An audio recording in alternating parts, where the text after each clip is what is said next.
It's time for the 1430 Connection on 1430 WNAV and 99.9 FM, spotlighting news, newsmakers, and important community issues. Now, with this week's edition of the 1430 Connection, here is WNAV news anchor Donna Cole. Welcome to the 1430 Connection. I'm Donna Cole. This is part 2 of a 2-part series. In the studio with me today are Anne Arundel County Executive Steve Schuh, who's running for reelection, and Steuart Pittman, who is running against him. We were talking when we ended the show last week about the budget and how difficult it is sometimes, but it is the job of the county executive with oversight from the county council, is what you said. Check. Mr. Pittman, you want to make changes. You want to say, this is what I'm going to do. This is the whole list. And you've put that out there, and you've been backed by some unions because you've put that out there. Do these constraints worry you? Do you think you're going to make headway in areas that Mr. Schuh has not been able to make headway, and keeping in mind that policing has changed and hiring police officers has gotten apparently much tougher than it used to be? Yeah, a budget is a budget, and you have to balance it. I know that from business. I know that from running nonprofit organizations as well, and from especially working with organizations where the resources are scarce, and you have to come up with resources. So it's been said by many that I'm tight with the buck, and I am. Most farmers are. So the way I see the issue, though, is who you involve in making the decisions with the budget. That's one area where, one of the reasons that I'm running, it's been very frustrating to me to see the Anne Arundel County voters in 2016 said, we want budget hearings. There was a charter amendment that said the county executive needed to hold 2 budget hearings, public hearings, in advance of the budget. We have hearings before the county council, and people are very vocal in those, but we've not seen that. So this year, the county executive's budget hearings were one-on-one with the county executive you could sign up for, or you could talk to department heads and pick up brochures, but there were no numbers to talk about, and there was no public hearing and no back and forth like other counties have. So one of the things we need to do is to provide the information to people so that they can have a conversation about the budget before we put something in print. The priorities to me do need to be public education, and they need to be public safety, and they need to be our environment. I mean, that's why I'm in this race. And a lot of these things can be done without increasing budget. But one of the areas where I think are you going to increase taxes? Is that part of the plan? I don't have a plan to increase taxes. I believe that we can do it without increasing taxes, and here's why. We have actually incentivized development and growth in this county, and it's cost us money. The largest fee cut, there are tax and fee cuts that the Schuh administration has done, was for sewer and water connection fees, and the cost of that, according to the Department of Public Works, was $125 million. So those fees went right into the pockets of the developers who were building those homes and those buildings that were connecting, and they were not reflected in the prices of the homes. The Realtors Association very clearly said that home prices are based on the market. We all know that. So there's $125 million. David Cordish got a $36 million pilot in lieu of taxes, a tax break for the Casino Convention Center. We're now talking about purchasing land that I believe the prices are much higher than they need to be. The Turtle Run land that I think they're closing on today for $2.6 million, I believe is about 2 or 3 times the real cost, the real value of that land. The $22 million for the rubble landfill up in Brooklyn Park. And this is that really worth $22 million? The guy can't sell it right now. It's a rubble landfill. So I'm not saying that we shouldn't have county-owned land for future projects, but we really need to be tight about how much we're spending, especially when we have a situation where the landowner is a large political donor. So we have this whole pay-to-play thing that goes on in this county, and we need to get a handle on that. I think we can save a lot of money by not incentivizing development in a very costly way to try to get the developers to build here rather than other counties. All right, that's going to fund some other projects. All right, I'm going to interrupt. Mr. Schuh, I'm coming to you. What is your say to Mr. Pittman? Well, I would say that not a single thing that he listed, fee cuts for homes, construction, the transaction with Maryland Live, or the land purchases, not a single one of those is relevant to the question he was answering. You asked him, would he increase taxes? He said he had no plan to increase taxes, and we can get by with what we have, and then cited those examples of ways that presumably we could free up resources to allocate to operations of government, like teacher and public safety salaries. Well, I got news for you. The fees for utilities, like the fee we cut, cannot be used for salaries. Those can only be used for improvements to the utility infrastructure.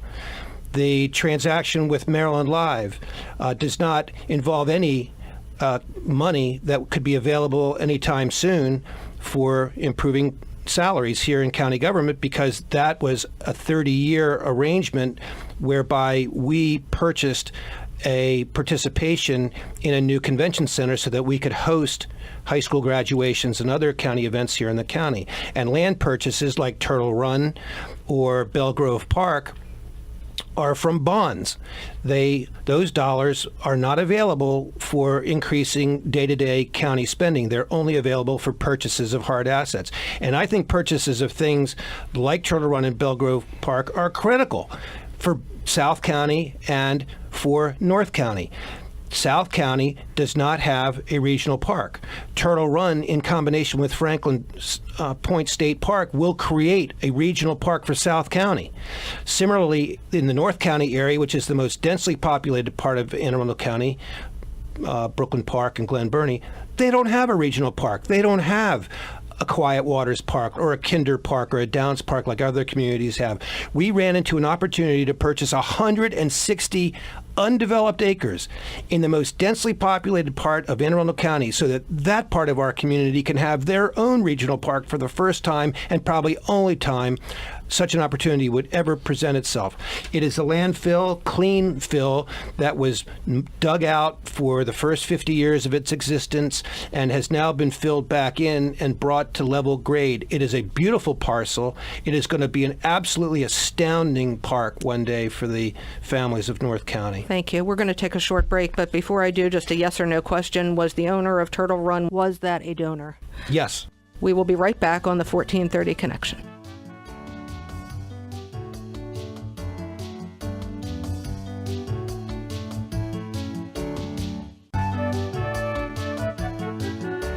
Welcome back to the 1430 Connection. I'm Donna Cole. I'm in the studio today with County Executive Steve Schuh. He's running for re-election, and Steuart Pittman, who is running against him. I'm going to try to get to some more of these questions that came from voters of Anne Arundel County. The Old Mill School Complex. Worries from the Spalding community because of opposing traffic coming out against each other, either at school drop-off, which you don't have as much at the high school level, but football games, this is something you would inherit, this is something you have now. So how do you deal with that? How do you appease the Spalding community that is really concerned about this? Mr. Schuh. One of the most pressing educational needs we have in Anne Arundel County is fixing the educational disaster that is the Old Mill Complex. An enormous high school with 2 attached middle schools under one roof with no walls, an open classroom environment, almost 5,000 children under one roof. It's a disaster. The staff there, the teachers, the principals do an incredible job against all odds because of the dysfunctionality of the physical structure. So we have been searching for a way to split that facility, Old Mill, into two separate, smaller neighborhood high schools, each with its own separate middle school on their own separate campuses. We were very fortunate to find a 50-acre parcel in just the right area of the county, in Severn, the old Papa John's farm. We have purchased that property, and we are now moving forward with development of a second Old Mill on that new site. The current Old Mill High School and middle schools will be demolished completely and replaced by smaller neighborhood schools. So we will be, when it's all over, we will have 2 small high schools and 2 small middle schools replacing this giant structure. The folks at Spalding are understandably concerned about this project because it's right across the street from them, and they want to make sure that we are addressing the transportation ingress and egress issues, and we are.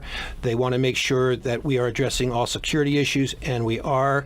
And I will tell you, I am taking this very, very seriously. One of the things you don't want to have happen to you when you are a county executive is to get a call from the Archbishop of Baltimore, William Laurie, and be summoned to his office to explain yourself regarding I don't want to go to hell over Old Mill High School, believe me. And we had a really good chat. He explained his concerns, And I assured him that we are addressing those concerns, and I think that he was satisfied that we are going to get this right. Mr. Pittman, if elected to the office, you're okay with getting these calls from the Archbishop of Baltimore? Yeah, I expect to get a lot of phone calls when I'm elected. Here's how I want to approach this question, though, is it's a development project. And when you have development projects in communities, there are always going to be people who have concerns. And I've been going around the county, and we're doing 16 meetings as part of our campaign. We've done 3 of them so far. And we're in the small area planning, the 16 small area planning communities of Anne Arundel County that under the Janet Owens administration were part of the planning process. And we're asking people to look at the plan that they did. It was done in the early 2000s, and it was a 20-year plan. So we're about at 18 years right now, and getting people's thoughts about it. And what I'm finding is that, yes, there is a big concern that there's just too much development in the county. In some cases, there's concerns about specific projects, like the Spalding folks and the high school across the road. You asked me the last time I talked to you about the question of NIMBY, not in my backyard. Yeah, there's when always you were, that, and, yeah. and we've all been on both sides of those issues. But what I think that the county has lacked, and I think that by doing our general development plan this year without any kind of a small area planning process, we had some regional meetings where people put stickers up, but residents have not felt like they have a voice in this county on development issues. So people see things popping up all over the place in areas they thought were protected, and they wonder how it's happening. We had a general development plan that was supposed to preserve certain areas of the county, and so they don't feel like they have a voice, and that's what I'm hearing all over the county. And I think we can address that. We'll have our 2019 general development plan underway when I take office, but we can do a lot better job with data and open government. There's a whole movement about this, and I've been talking to people who will help us in Anne Arundel County get the information out there so people can follow in their community online who's building what the stage of the process it's in, and then they can have the meetings and have a seat at the table and have a county commission of all the representatives of community organizations and let them have a voice in the process. We don't have that now. All right, we're going to take We another... do have that now. We're going to take another short break. I'm going to let you come back and talk to that. Mr. Schuh, this is Donna Cole in the 1430 Connection. We'll be right back.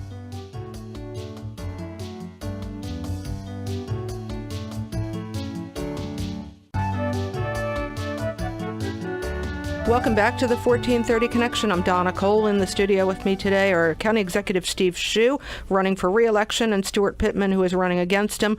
We're talking about problems with development in the county, and do people have a say? And Mr. Pittman said people haven't had a say. What do you say to that, Mr. Schuh? That's absolutely not the case. Great talking point, but doesn't comport with the facts. If you look at prior administrations here in the county and prior county councils, we have had problems with failure to abide by the small area plans. We've had a problem of too many modifications and variances being issued for development projects. And most of all, we've had a problem with too much high-density zoning of things like apartments and townhouses that bring in vast amounts of people and cause choking of the roads. Our administration has taken enormous steps to address every one of those issues. We have reduced the number of modifications that are being issued in Anne Arundel County. They can never be entirely eliminated because it's the nature of our code that almost every development project requires modifications. That's how we manage projects. Some modifications are good, some are bad. We've also now legally required the preparation and use of small area plans. That has never been part of the law. It is now. And most importantly, we are absolutely committed as an administration to not upzoning large parcels of land in Anne Arundel County as we go through the GDP process and preserving the rural and open space lands that we have. There is an enormous opportunity for public participation. We have done a year's worth of town halls. We take letters, emails, Facebook posts from anybody that wants to have input into the general development planning process. Last week, I announced the formation of a citizen advisory commission, so we do have that. And the Citizen Advisory Commission will be advising the council, the county council, myself, and our land use departments throughout the general development planning process. And finally, As we get into the small area planning phase, we will be forming local citizen commissions within each small area planning area to have direct input into the process as well.